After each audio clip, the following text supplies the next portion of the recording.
네, 한 주를 달군 사건 사고 소식 짚어보겠습니다. 권상일 시사문화평론가 새로 모셨습니다. 안녕하세요, 평론가님. 안녕하세요. 네, 그룹 애프터스쿨 출신 가수 겸 배우 나나 씨의 자택에 흉기를 든 강도가 침입을 했습니다. 나나 씨와 어머니가 함께 강도를 제압하는 일이 있었어요. 저희가 사건 후에 집 주변 CCTV를 확보했습니다. 저렇게 걸어가는 사람 중에 어깨동무를 하고 키가 큰 분 보이시죠? 저분이 나나 씨로 추정이 됩니다. 저 승합차에 탑승하는 모습인데 정확하게 어떤 일이 있었던 건가요, 평론가님? 앞서 리포트 보셨겠지만 어제 오전 6시경이었죠. 구리시 아천동에 위치한 나나 씨의 자택에 30대 남성 A 씨가 침입하는 사건이 발생을 한 겁니다. 당시 집에 나나 씨와 모친이 함께 있었고요. 이 두 사람이 힘을 합쳐서 30대 남성 A 씨를 제압할 수 있었는데요. 제압한 이후에 경찰에 신고를 한 것으로 전해집니다. A 씨 부상을 입었다고 하는데 가벼운 부상을 입고 병원에서 치료 중인 것으로 알려졌습니다. 그리고 초기에는 이 나나 씨와 모친 부상을 입지 않은 것으로 보도가 됐어요. 네. 그런데 이후에 소속사의 입장이 나왔죠. 두 사람 역시 부상을 입은 것으로 알려졌는데요. 경찰은 지금 피해자와 관련된 조사는 마무리를 지은 상황이고요.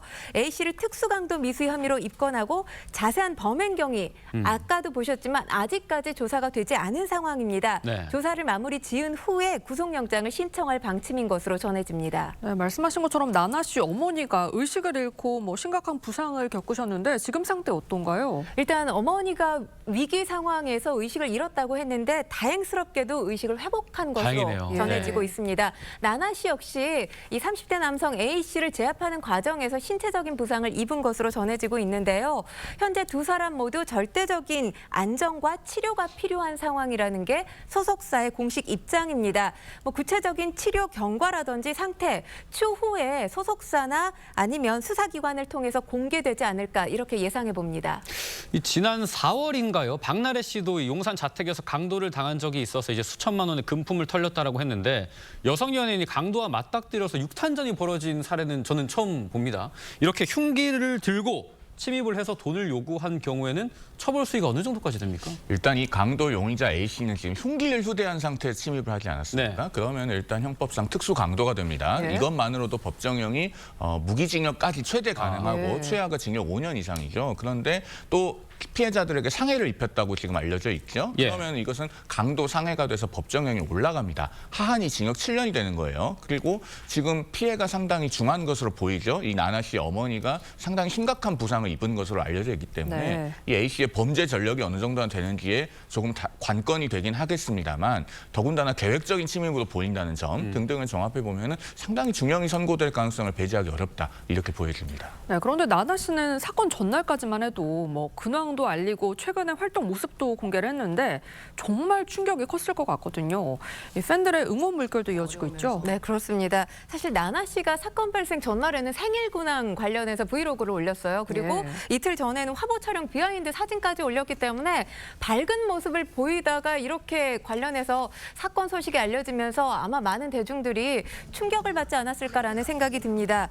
팬들 다시 건강을 회복하고 밝은 모습 보여줬으면 좋겠다. 쾌유를 바란다. 이렇게 응원의 목소리들 이어지고 있는데요. 물론 이게 직접적인 연관이라고 말씀드릴 수는 없지만 이 박나래 씨라든지 나나 씨 같은 경우도 본인 유튜브 채널에 새로 이사한 집이라고 하면서 자택을 공개한 적이 있거든요. 연예인들의 자택 공개라는 게 일단 팬들과 소통하는 의미도 될 수 있고 본인의 어떤 인간적인 매력을 어필할 수 있는 장점이 분명히 있는 게 사실입니다. 하지만 반면 큰 단점도 있어요. 사생활 침해 우려가 발생할 수 있고요. 그렇겠네. 또 지금 같은 범죄 피해도 발생할 가능성이 있기 때문에 현실적인 위험성이 상당히 크다고 볼 수 있습니다. 그런 만큼 자택 공개, 유명인들의 자택 공개보다 더 신중하게 다뤄져야 될 부분이 아닌가 싶습니다. 그런 부분도 분명히 조심을 해야겠습니다. 다음 소식 살펴보겠습니다. 이 늦은 가을은 수확한 작물을 갈무리하는 풍성한 계절인데 새벽에 몰래 남의 농원에 잠입해서 농작물을 훔치는 못된 도둑이 잡혔다고 합니다. CCTV 화면 저희가 보여드리겠습니다. 도대체 어떻게 된 일인지 설명을 좀 해주세요. 네, 이 남성 60대 남성이고요. A씨입니다. 지난 9월 29일부터 사흘 동안 새벽마다 경기도 파주시에 위치한 남해 농원에 몰래 들어가서 밤과 대추 같은 농산물 등을 훔친 혐의를 받고 있는데요. 조사 결과 A씨 피해 농원과 별다른 관계는 없는 것으로 드러났습니다. 네. 경찰은 사건 이틀째 똑같은 피해가 발생했다는 피해자 진술을 듣고 다음 날 잠복 끝에 A씨를 검거해서 검찰에 넘긴 상황인데요. 사실 수확철이 되면 애써 키운 농작물을 노리는 이런 도둑들 때문에 안 그래도 힘든 농민들 속이 타들어가지 않을까 싶습니다. 네, 말씀하신 것처럼 경찰은 잠복 수사를 통해 범인을 잡았는데요. 이 범인을 잡은 경찰에게 당시 상황을 직접 물어봤습니다. 그 밑에 개울이 있는데 밑에 개울에 쪽에 우리 경찰관이 밤에 새벽이니까 어두우니까 후레쉬를 켜고 가니까 그 밑에 숨어 계셨어요. 깜짝 놀라죠 뭐. 그리고 새벽 시간대 자기는 전혀 이게 발각되리라 생각을 안 하고 3일 연속 온 건데 이거는 깜짝 놀린 거죠. 뭐. 양이 많지는 않습니다. 사실 농산물은 소액이지만 농민들한테는 큰 상실감을 주거든요. 저 경찰분한테 여쭤보니까 저 농원에 있는 대추가 다른 곳에 있는 것보다 알이 굵고 맛있다고 하지만 그래도 훔쳐가면 안 되겠죠. 예전에는 설이라고 해서 과일 한두 개 가져가는 거 눈 감아 주는 경우도 있었는데 한 해 농산물 절도 피해액이 70억 원에 달한다고 합니다. 이번에는 3일 연속 밤과 대추를 계속해서 훔친 건데 어떻게 처벌이 될까요?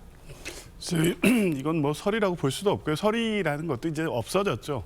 설이 자체도 옛날에 지역 공동체 안에서 거기 주로 어린 아이들 또 청소년들이 한두 개 따먹었을 때 네. 벌 주고 하는 정도로 했지 그것도 역시 명백히 절도죄에 해당합니다. 이것은 최근에는 뭐 농산물 절도가 실제 이 농촌 지역에서 심각한 문제가 되고 있고 네. 3일 동안 이렇게 밤과 이 대추를 계속해서 절취를 했다고 하면 이건 절도의 고의를 가지고 한 행위가 명백합니다. 다만 실제 절취한 뭐 가액이 그렇게 크지는 않아 보여서 상습적으로 한 것이 아니라면 그리고 실제 이 절취한 액수가 상당하지 않다고 하면 벌금형 정도가 될 텐데 과거 혹시라도 비슷한 범죄 전력이 있다거나 하면 그보다는 과중 처벌될 가능성도 있어 보입니다. 네, 이번엔 분위기를 좀 바꿔서 불꽃 축제 소식 짚어보겠습니다. 어제 부산의 밤이 수많은 별들이 수놓은 듯 환하게 빛났습니다.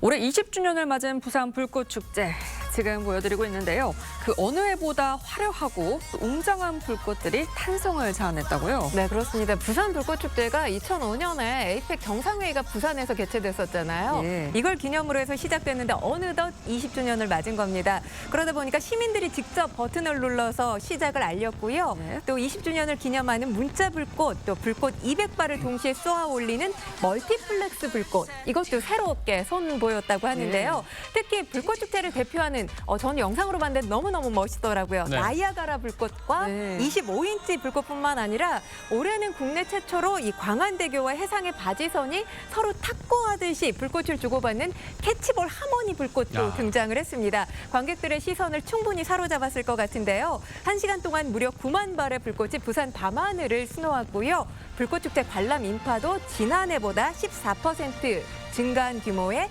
117만 명이 와. 이 명장면을 함께 관람했습니다. 이 서울에서도 불꽃 축제가 있는데 보통 한강 공원 쪽에서 많이 관람을 하잖아요. 부산에서는 좀 어떻게 관람을 하나요?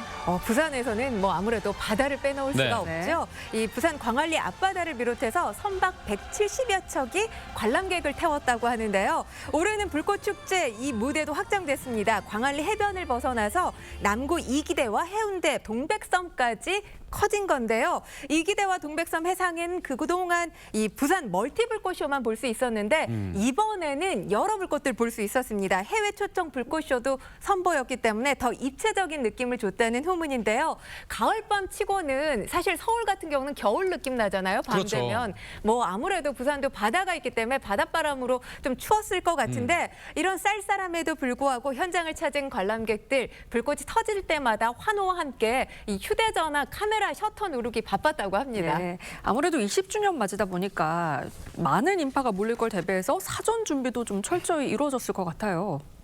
네, 그렇습니다. 부산시의 이날 축제 현장에 100만 명 이상이 몰릴 것으로 예상을 해서요. 공무원, 또 소방, 경찰관 등 안전관리요원 7천여 명을 곳곳에 배치했다고 합니다. 인파가 집중되는 광안리 해수욕장 해변, 또 해변로에는 총량제라는 걸 시행했다고 하고요. 또 행사장 주요 지점 내에 혼잡질서 LED 차량 배치도 8대에서 11대로 늘렸고요.